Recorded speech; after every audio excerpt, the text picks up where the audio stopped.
Emotions have a way of turning people's understanding of a given topic backwards. Let me explain what I mean and why this is important to you. There's going to be times in which you have a conversation with someone that you talk to them and then you find out that there is some error that they made, and the more you try and explain their error, the more reasons they can come up with of explaining why they're not wrong. It's just so frustrating. So frustrating, man. I can't tell you how many times I've had conversations with people where this happens. And how I usually think about this is, I think of what most people think of, like you think of there's evidence of something and then you follow the evidence to lead to the conclusion. Whatever the conclusion is, whatever it is, let's just call it the truth. Whatever the truth is, it is. So I think that's how I am, but I can't be 100% sure. You know, I am fallible. People are fallible. So, but I do believe that's the way I work, at least the way I think I do work.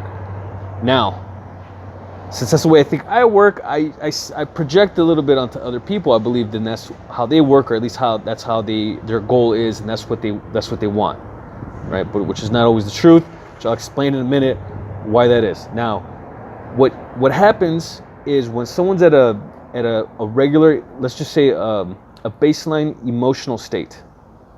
Maybe that's not fair because some people's baseline are higher than others. Let's say there's just a low emotional state of just neutrality. I believe the emotional state will dictate how someone will react to a given topic. If it's a low emotional state, maybe they'll be able to use more of this reasons or evidence will lead you to whatever the truth is. But if someone has a high emotional state to a particular topic, well, then it actually, I believe it flips. It goes, instead of, following reasons to lead you to the truth, I think following reasons to lead you to conclusion, I think at a high emotional state, that emotionality that people have, they have that emotional state as the conclusion. If something is emotional to them, they'll have the conclusion of, whatever emotions they have to it, right? So they have the conclusion, and then they'll look for reasons to explain why that conclusion is the truth. Now again, let me backtrack for a little bit. They come to a conclusion first and then look for evidence, which is a no-no, at least in, if you're trying to use the scientific method, right? You can do that with anything. You can say, you can have a conclusion and then try and look for data that supports it. Now, working backwards like that causes a lot of issues, one of which is miscommunication with people, having arguments, having conflicts. Now, you can't see what's going on in their head exactly. In order to figure out if this is what it is that they're doing, you have to be able to put things together on the fly. You got to be a detective, like what it is they're actually doing, as opposed, like in that moment, to how they've reacted in the past. And then you have to have a pretty good memory, and then you have to be able to speed that through as you're talking to them, as you're looking at them, as you're working all this through in real time.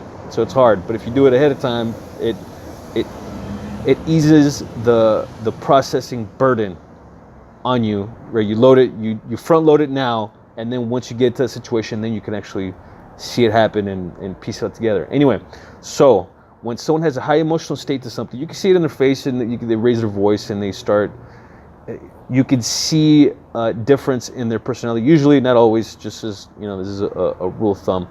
Now, once they have the conclusion first, then start looking for evidence after, they're pretty much convincing themselves. They've actually already convinced themselves that their conclusion is the truth, right? So since the reasons they're using did not lead them to the conclusion, then the reasons that they're using doesn't really matter. So as I said just a little bit earlier, if I were to try and piece out,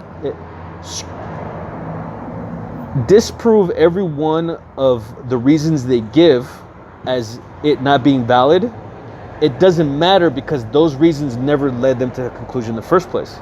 So I've wasted I don't know how many hours of my life, years of my life, going through this method thinking it was going to work. Now, by me showing them that each one of these items is wrong, and then them actually sort of kind of agreeing that the thing was wrong. So, like let's say we went through like five or six things that they went wrong. The first one was wrong, and so what they'll do is they'll come up with another reason, and then that one will be wrong. They'll come up with another reason, and that'll be wrong. Come up with another reason. This whole time of being wrong, they don't see that. There's no like observing process, third eye, or observing ego showing that they've been wrong like 5 or 6 times in a row. That wait a minute, maybe there's something internally that's wrong.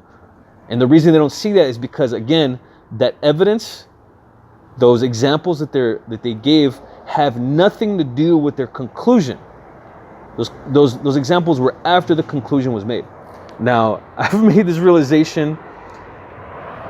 Well, I've kind of I just made a full realization recently, but I've been little drops of little spotlights on these ideas I've been going throughout my life, and to finally put them all together like what's it called when you connect the dots? Pee Wee Herman, connect the dots, la la la la la.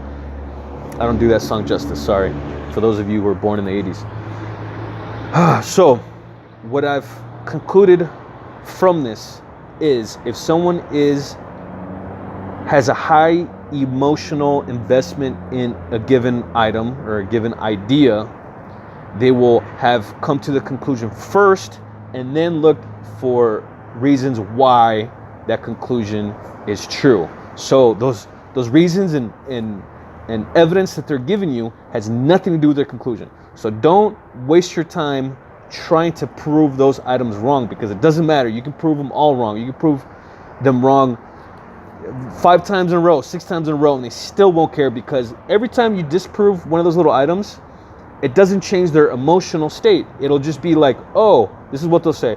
Oh, that's not what I meant anyway. This is what I really meant. You disprove that. No, I didn't mean that. I meant it like this, because what they're using is their emotions as their standard of what proof or what truth is, and not actual evidence that leads you to the truth.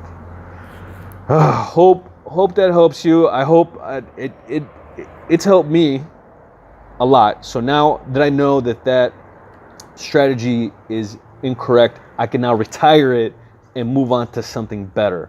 What? Well, I'm working on that now. Thank you guys. Appreciate it. I'll catch you next time.